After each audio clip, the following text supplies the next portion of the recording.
tanto dinero como pensaba. A lo mejor lo que tiene sea solo dinero falsificado. Y con todo lo malo que eso puede ser, ni siquiera se aproxima a lo malo que es tener una fe falsificada, una fe que no es real. Así que en este estudio bíblico, cómo detectar algo falsificado, no estaré hablando de dinero falsificado, sino de falsos profetas, pastores, apóstoles y maestros. Bien. Veamos 2 de Pedro capítulo 2, empezando en el primer versículo. Pero hubo también falsos profetas entre el pueblo, como habrá entre vosotros falsos maestros, que introducirán encubiertamente herejías destructoras, y aún negarán al Señor que los rescató, atrayendo sobre sí mismos destrucción repentina. Y por avaricia harán mercadería de vosotros con palabras fingidas. Sobre los tales, ya de largo tiempo la condenación no se tarda, y su perdición no se duerme. Hoy vamos a mirar este asunto de falsos creyentes, apóstoles, pastores, profetas y predicadores. Nuestro mundo hoy está lleno de peligrosas y condenables herejías. La necesidad en estos días es de un auténtico cristianismo bíblico. En la Biblia no hay crimen mayor que el ser un profeta falso. De hecho, un profeta falso en el Antiguo Testamento tenía que morir. Busque Deuteronomio 18:20. El profeta que tuviere la presunción de hablar palabra en mi nombre, a quien yo no le haya mandado hablar, o que hablare en nombre de dioses ajenos, el tal profeta morirá. En otras palabras, el falso profeta tenía que ser ejecutado. Es malo el decir una mentira y es peor el enseñar una mentira. Pero es terriblemente peor el decir una mentira y enseñar una mentira acerca de Dios, porque usted puede causar que un alma se pierda eternamente. La Biblia llama a esto una herejía condenable. Y yo quiero que vea tres cosas al referirnos a falsos profetas, maestros, apóstoles y predicadores. Primero, usted debe estar consciente de la presencia de ellos. 1 de Pedro 2:1. Pero hubo también falsos maestros entre el pueblo, como habrá entre vosotros falsos maestros. Cuando el apóstol está hablando del pueblo, se está refiriendo al antiguo pueblo de Israel, y dice que en el pasado hubo falsos profetas. Así que eso no es nada nuevo. De hecho, la religión falsa es tan antigua como el jardín del Edén. Y quiero decir que hay solo dos clases de religión. Nosotros subdividimos la religión en cristianismo, budismo, islamismo, confucianismo, catolicismo y hasta reumatismo. Aún más, tomamos el cristianismo y lo subdividimos en catolicismo y protestantismo, y aún subdividimos el protestantismo en metodistas, luteranos, episcopales, presbiterianos, bautistas, y así por el estilo. Pero hay solo dos clases de religión en el mundo, la verdadera y la falsa, eso es todo. Dos categorías: aquello que es verdadero y aquello que es falso. Y desde el tiempo del jardín del Edén ya aparecieron los falsos maestros, y en nuestros días hay una verdadera proliferación de falsos maestros, apóstoles, profetas y predicadores. Pedro reconoce que hubo falsos profetas en el pasado y que habrá entre vosotros falsos maestros. Las palabras entre vosotros se refieren a la iglesia del Señor Jesucristo. Pedro está hablando de la iglesia, y hay falsos maestros en la iglesia hoy en día. De hecho, usted puede pensar en cualquier cosa que quiera creer, no importa cuán extraña y rara sea, y encontrará una iglesia justo como usted la quiere. Es increíble lo que la gente cree. Yo solía pensar que era extraño que la gente no creyera, y estoy descubriendo que es aún más extraño lo que la gente cree. Veamos 2 de Corintios capítulo 11 y desde el verso 13. Pablo está hablando sobre algunos que ocupan los púlpitos y dice: porque estos son falsos apóstoles, obreros fraudulentos que se disfrazan como apóstoles de Cristo. Y no es maravilla, porque el mismo Satanás se disfraza como ángel de luz. Así que no es extraño si también sus ministros se disfrazan como ministros de justicia, cuyo fin será conforme a sus obras. O sea que van a morir e irse al infierno, pero mientras están en vida quieren que se les diga reverendo, o doctor, o eminencia, o títulos de esa naturaleza, pero no conocen al Señor Jesús. Y se paran tras los púlpitos como falsos apóstoles y ángeles de luz. En nuestros días, usted no tiene que buscar al diablo fuera de las iglesias. Muchas veces está ocupando el púlpito disfrazado de ministro, apóstol, predicador o milagrero. No deje que los falsos maestros le sorprendan. La Biblia claramente enseña que estarán entre nosotros. Pero también menciona herejías destructoras. La raíz de la palabra herejía significa dividir. Cuando la herejía penetra en la iglesia, siempre causará que la gente se divida, porque si alguien trae una doctrina falsa a la iglesia, el liderazgo de la iglesia podría decir: usted no puede enseñar eso aquí. Y los promotores de falsa doctrina dirán: oh, sí que podemos. Y a lo mejor el pastor diga: ustedes no pueden creer eso. Y ellos dirán: claro que creemos. Y así comienza la división. Y cuando usted enfrenta a esa clase de personas que introducen encubiertamente herejías destructoras, ellas actuarán como que están siendo perseguidas. Aparentan ser las víctimas. Y usted es culpable por oponerse a la verdad. Son como los dos hermanitos que peleaban en el dormitorio y su mamá vino para calmarles. Y Juan dijo: mamá, todo comenzó cuando Jaime me devolvió el golpe que le di. Y así son muchas personas que traen doctrinas heréticas a la iglesia. Y si usted no las acepta, entonces usted es el causante de la división. Y sin embargo, algunas veces usted tendrá que enfrentar herejías, sea a nivel denominacional, a nivel eclesial o a nivel personal. Aquí, permítame decir algo que lo he dicho muchas veces. Es mejor estar divididos por la verdad que estar unidos en el error. La Biblia las identifica como herejías destructoras.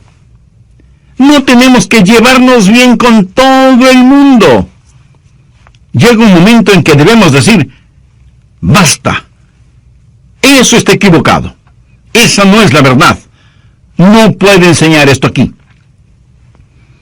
Martín Lutero, el líder de la Reforma Protestante, dijo lo siguiente: yo no quiero saber nada de paz y concordia cuando en el trayecto se pierde la palabra de Dios y la vida eterna y todo lo demás.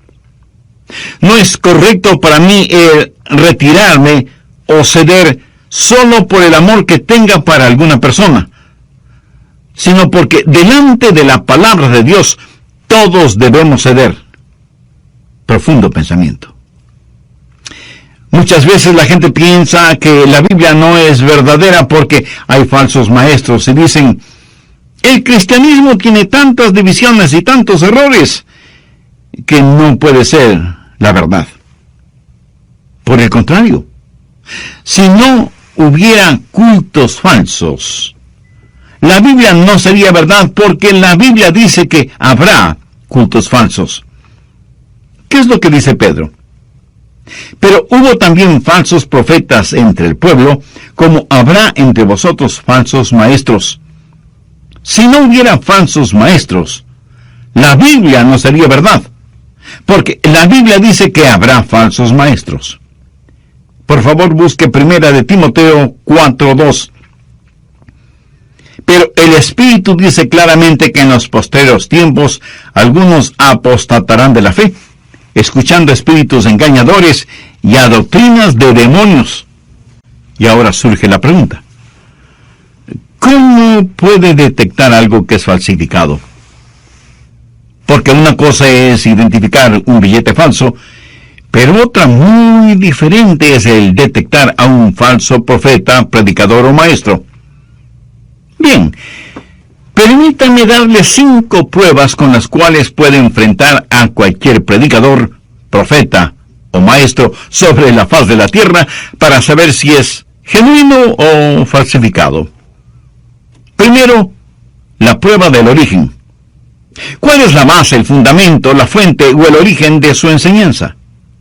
¿Tiene otras revelaciones aparte de la Biblia? Por ejemplo, alguien puede venir a su puerta y decir: oh, nosotros aceptamos la Biblia como la palabra de Dios, pero también aceptamos a José Smith como profeta. Lo que ellos quieren hacer es poner otro fundamento junto a la palabra de Dios.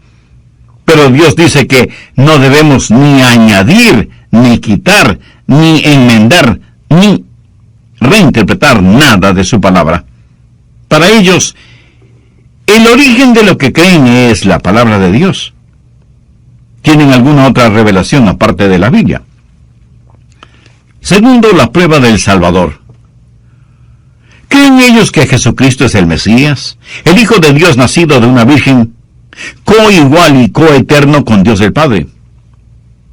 El otro día vinieron a mi casa unos testigos de Jehová, y yo me porté con ellos muy bondadosa y cortésmente, y cuando empezaron a hablar les dije: antes de que digan algo más, quiero hacerles una pregunta. ¿Adoran ustedes al Señor Jesucristo? Ellos respondieron: creemos que Jesucristo es el Hijo de Dios. Les dije: me alegra escuchar eso, pero yo pregunté si adoraban al Señor Jesucristo. Y ellos contestaron: bueno, le damos a Él alabanza y honor. Oh, eso suena muy bien, pero ¿adoran ustedes al Señor Jesucristo? Y dijeron: nosotros le reverenciamos. Les dije: amigos, yo quiero que sencilla y claramente respondan a mi pregunta: ¿adoran al Señor Jesucristo? Y ellos contestaron: no. Y les pregunté: ¿y por qué no? La Biblia está llena de adoración a Jesucristo. Los evangelios relatan cómo sus seguidores le adoraron. Ahora, si Él no es Dios, por supuesto que no debe ser adorado, pero si Él es Dios, debe ser adorado. Ellos dijeron: discúlpenos, pero debemos irnos. Y más rápido de lo que vinieron, se fueron. La verdad es que yo quería que se queden porque quería mostrarles con la palabra de Dios que Jesucristo debe ser adorado. Pero claro, si Él no es Dios, no debe ser adorado. Porque la Biblia dice: al Señor tu Dios adorarás, y a Él solo servirás. Tercero, la prueba de la persona. Es la fuente primaria de sus enseñanzas el Evangelio de Jesucristo. Pablo dijo en 1 Corintios 2:2, pues me propuse no saber entre vosotros cosa alguna sino a Jesucristo, y a este crucificado. Todo lo demás se deriva de esto, o concluye en esto. Esta es la base, el fundamento. Toda la Biblia es acerca de las buenas nuevas del Evangelio de Jesucristo. El Antiguo Testamento profetiza que alguien vendrá. El Nuevo Testamento certifica que ese alguien vino. Y el libro de Apocalipsis dice que ese alguien vendrá otra vez. Y ese alguien es el Señor Jesucristo. Él es el héroe de la Biblia. La Biblia tiene un tema, la salvación. Tiene un héroe, Jesús. Tiene un villano, Satanás. ¿Qué clase de persona es la que ellos representan? ¿Cuál es su motivación? ¿Quieren hablar de lo que ellos llaman la verdad del reino? ¿O de lo equivocada que está la cristiandad? ¿O temas de ese estilo? ¿O quieren hablar de la predicación del Evangelio de Jesucristo, que es el Evangelio de salvación por gracia, por medio de la fe? Pablo, escribiendo a los Gálatas, les dijo: mas si aún nosotros o un ángel del cielo os anunciare otro evangelio diferente del que os hemos anunciado, sea anatema. Literalmente la palabra anatema significa condenación, maldición. Y alguien pensará que esa es una expresión muy dura. No es ser duro si yo le digo a alguien: usted no puede enseñar algo que va a guiar a la gente al infierno. Amigo, aquí no estamos hablando de las preferencias en cuanto al color de las paredes, o si en las papas necesitan más sal, o qué sabor de helado le gusta más. No. Estamos hablando del destino eterno de los seres humanos. Cuarto, la prueba de la salvación. Estos falsos profetas, apóstoles, maestros y predicadores enseñan que la salvación es por gracia, por medio de la fe, o tratan de añadir obras y algunas otras cosas raras, aunque digan que son manifestaciones del Espíritu.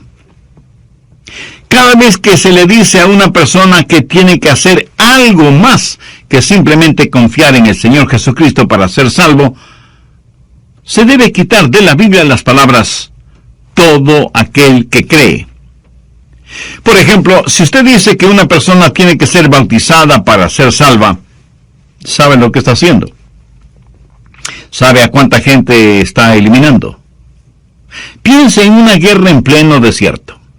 Un soldado es herido mortalmente y el capellán se acerca y le pregunta: ¿eres salvo? El soldado responde: no lo soy, pero quiero serlo. Y el capellán le dice: lo siento mucho, no puedo bautizarte.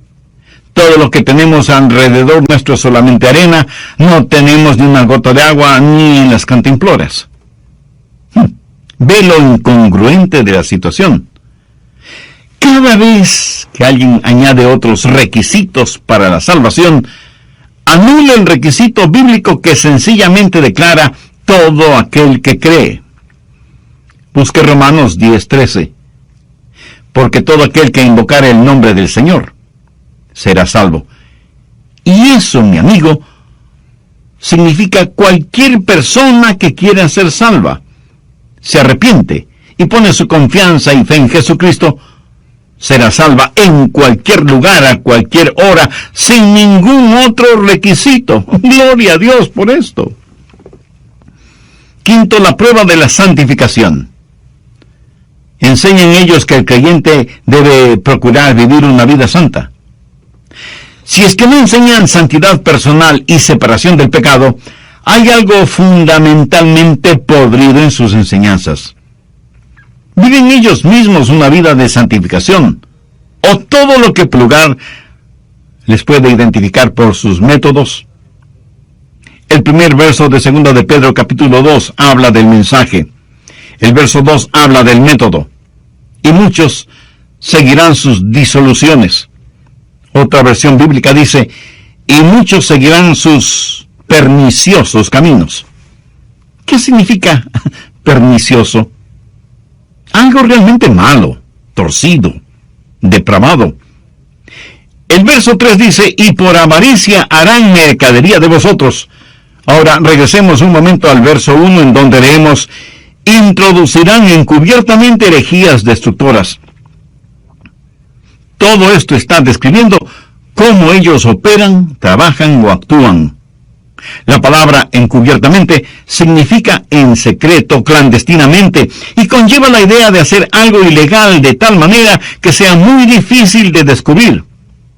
Y lo que ellos hacen es enseñar cosas falsas, juntamente con las verdaderas, para crear confusión. Y todos saben que eso es exactamente lo que se debe hacer si se quiere engañar a alguien. Por ejemplo, ¿cuáles son los anuncios o propaganda comercial más atractivos y profesionales en la televisión? Los de las cervezas. Hermosos paisajes, impresionantes nevados, playas exóticas, y todos pasando un tiempo extraordinario gracias a la cerveza. Pero lo que jamás muestran es al hombre embotado de cerveza, durmiendo su borrachera en la calle, cubierto por su propio vómito y lleno de moscas. Tampoco muestran al que llega a su casa embriagado y cuando su pequeña hijita le reclama, le golpea con su puño en la cara. Tampoco muestran al hombre que, dominado por el alcohol, empuja fuertemente contra la pared a su asustada esposa. Ni muestran a alguien que es llevado a la emergencia de un hospital y tiene múltiples fracturas porque un conductor borracho lo atropelló y jamás se detuvo para prestarle ayuda. Eso no lo muestran jamás. Y aunque desde otra perspectiva, lo mismo es con los anuncios de los cigarrillos, praderas impresionantes, hermosos caballos, invitadoras fogatas. Y me pregunto, ¿qué tiene que ver esas praderas, esos caballos y esas fogatas con el cáncer pulmonar? Y los fumadores ni siquiera prestan atención a la advertencia impresa en cada paquete de cigarrillos que dice: fumar cigarrillos es peligroso para la salud.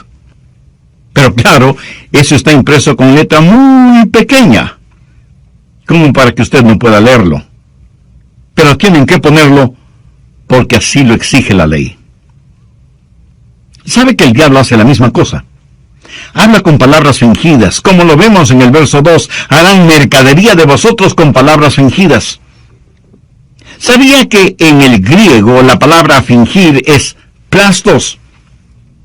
Es la palabra de donde se deriva la palabra plástico. Maestros, predicadores, apóstoles plásticos, entregando ideas y palabras plásticas. ¿Qué quiere decir plástico? Es algo que es sumamente moldeable, que se adapta a cualquier forma, que puede imitar cualquier cosa. Y los falsos son excelentes diciendo palabras fingidas. ¿Qué es lo que dice Pablo? Que con palabras fingidas, con palabras plásticas, hacen mercadería de vosotros. Y el identificar, el detectar a estos falsos maestros, predicadores, pastores y apóstoles, es más difícil que tratar de agarrar una anguila en un barril de aceite. Pero se los puede reconocer por sus métodos, su mensaje y sus maneras. Miremos nuevamente el verso 2. Y muchos seguirán sus disoluciones, o sus caminos perniciosos. Y esa es una palabra que no usamos mucho en la actualidad, pero que literalmente significa una lujuria descontrolada. Estos falsos religiosos, que no son más que lobos con piel de oveja, no aman al Señor. Y no aman al Señor porque no le conocen. El núcleo, el centro, la sustancia de sus mensajes son ellos mismos, por lo que tejen inextricablemente la apostasía con la inmoralidad. Al respecto, anote Judas 4, porque algunos hombres han entrado encubiertamente, los que desde antes habían sido destinados para esta condenación, hombres impíos, que convierten en libertinaje la gracia de nuestro Dios, y niegan a Dios, el único soberano, y a nuestro Señor Jesucristo. En otras palabras, han convertido la gracia de Dios en lujuria. Conozco personas que hablan acerca de la gracia de Dios, pero viven en pecado y dicen: bueno, el Calvario lo cubre todo. Eso, mi amigo, es herejía. Pablo, escribiendo a los hermanos en Roma, les dijo: ¿qué pues? ¿Perseveraremos en el pecado para que la gracia abunde? En ninguna manera. Y en Jeremías 23:14 leemos: y en los profetas de Jerusalén he visto torpezas. Cometían adulterios y andaban en mentiras, y fortalecían las manos de los malos, para que ninguno se convirtiese de su maldad. ¿No fueron todos ellos como Sodoma, y sus moradores como Gomorra? Se llaman a sí mismos profetas, apóstoles, predicadores, pastores, sanadores y obradores de milagros, pero viven en pecado. Sus caminos son perniciosos, y muchos serán los que le siguen. De hecho, les encanta tener un religioso que beba con ellos, que comparta chistes obscenos con ellos, que sea lujurioso como ellos. ¿Por qué? Porque eso les hace sentir muy bien. La Biblia ya lo dijo. Muchos les seguirán en sus perniciosos caminos. Hay mucha gente religiosa que ama más lo sexual que lo espiritual.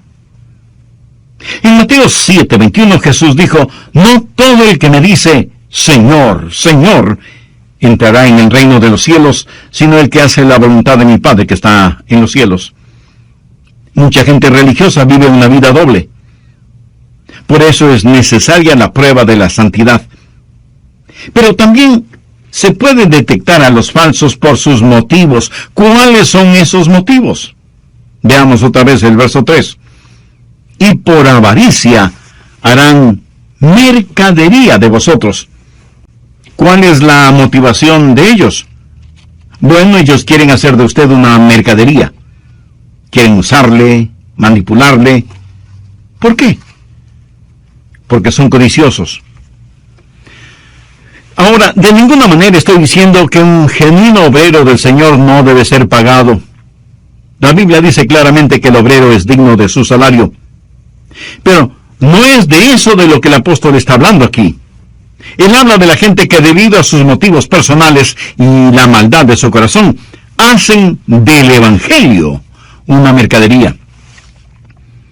Y usted seguramente ha visto a estos mercaderes espirituales en la televisión, convirtiendo el bendito Evangelio del Señor Jesucristo en nada más que en vulgar mercadería. Estimo que el lugar más ardiente del infierno estará reservado para estos quienes por motivos egoístas y muy personales, estos religiosos plásticos y falsos, manipulan a los hijos de Dios como mercadería. Y muchas veces con palabras y conceptos inventados, explotan a los crédulos e ingenuos. ¿Cómo estos falsos deletrean evangelio? Ganancia, ganancia, ganancia. Pablo en forma muy seria dice que Dios con toda seguridad los juzgará. Mire el argumento que él presenta desde el verso 4.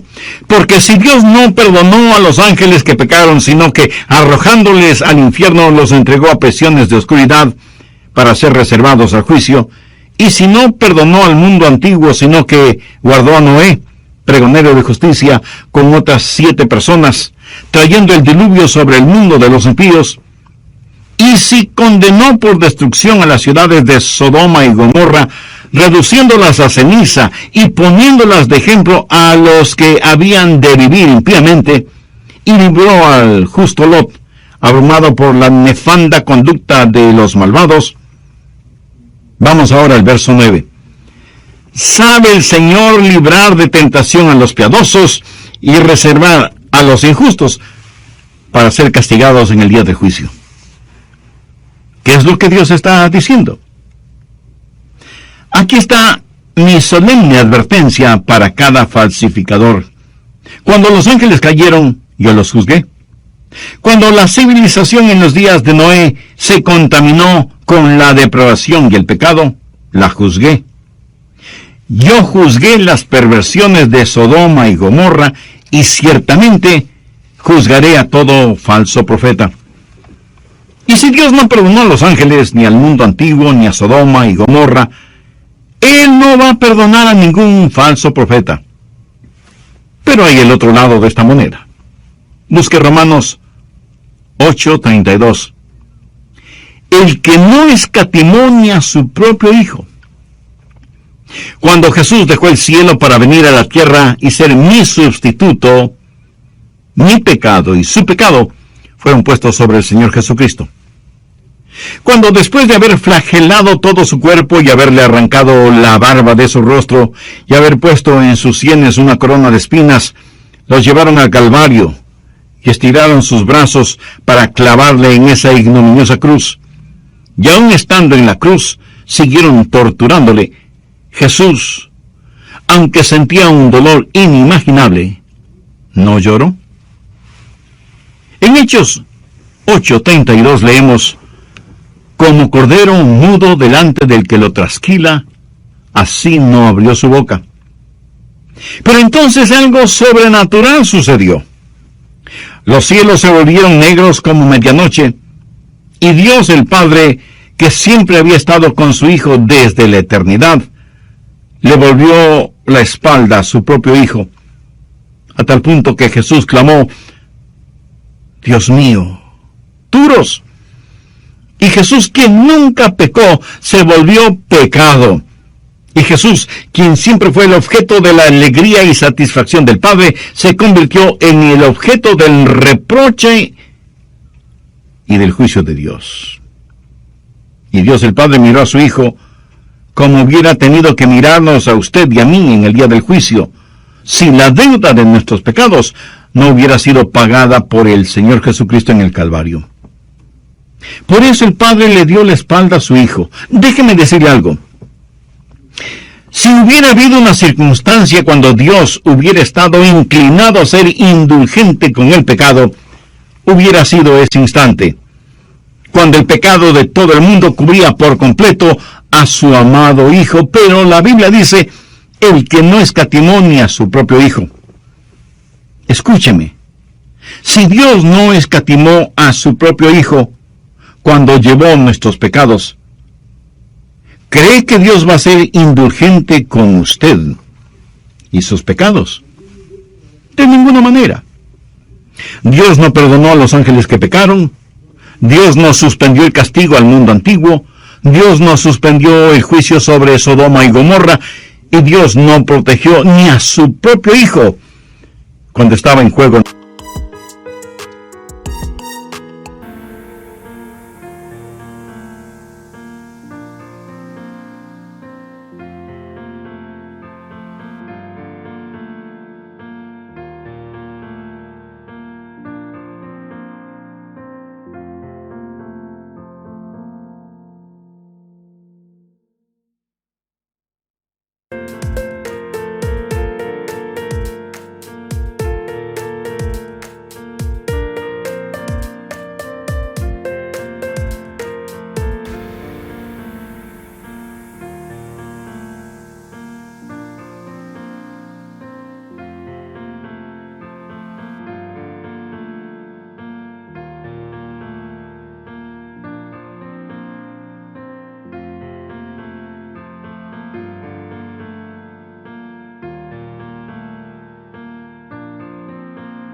En vista de eso, ¿qué le hace pensar que Dios será indulgente con usted? Pero en Romanos 8:32 también hay una preciosa verdad. El que no escatimó ni a su propio Hijo, sino que lo entregó por todos nosotros, ¿cómo no nos dará también con Él todas las cosas? A lo mejor usted está pensando: Pastor, ¿qué quiere decir eso? Bien, déjeme ilustrarlo de la siguiente manera. Suponga que un día usted viene y me dice: Pastor, ¿puede darme a su hijo primogénito? Yo, sorprendido y asombrado, le pregunto: ¿y para qué quiere a mi hijo primogénito? Y usted responde: oh, lo quiero para abusar de él, para decir mentiras acerca de él, quiero golpearle y humillarle, quiero azotarle y clavarle en una cruz para que muera en agonía y cubierto con su propia sangre. ¿Quiere darme a su hijo? Y yo, tratando de controlar mi vieja naturaleza adánica, le diré firme y fuertemente: no, usted debe estar loco para pedirme que le dé mi hijo para semejante cosa. Ahora, suponga, solo suponga, que por alguna extraña, muy extraña razón, yo le ame a usted de tal manera que le entrego a mi hijo, mi amado primogénito, aun sabiendo lo que usted le va a hacer. Y después de que lo entrego, usted me dice: ya que me ha entregado a su hijo, ¿podría también darme la ropa de él, y los instrumentos musicales de él, y la biblioteca de él, en fin, todo lo que es de él? Y yo, que por alguna extraña, muy extraña razón, le amo a usted como para haberle entregado a mi hijo, no tendré mayor reparo en darle juntamente con él todas las cosas. Es más, le diré, siendo que mi primogénito era mi heredero, usted va a ser coheredero de todas las cosas. Romanos 8:17 dice, si somos hijos de Dios, somos también herederos, herederos de Dios y coherederos con Cristo. Si Dios nos ama tanto para darnos a Jesús, ¿qué es lo que no nos dará en Cristo? Es como si Dios nos dijera, no se dejen atrapar por un cristianismo falsificado. Dios no es un Dios indulgente. Paciente sí, indulgente no. Él no escatimó ni a su propio Hijo, el Señor Jesucristo, a fin de que usted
cada billete falsificado es un tributo a aquello que es genuino. Y cada cristiano falsificado no es más que un tributo a aquello que poseemos que es digno y de valor. No deje que los falsificados le impidan llegar al cielo. Nada hay más real que Jesús. Nada es más real que la salvación. Y usted puede ser un verdadero cristiano si se arrepiente de sus pecados y confía por fe en el Señor Jesucristo.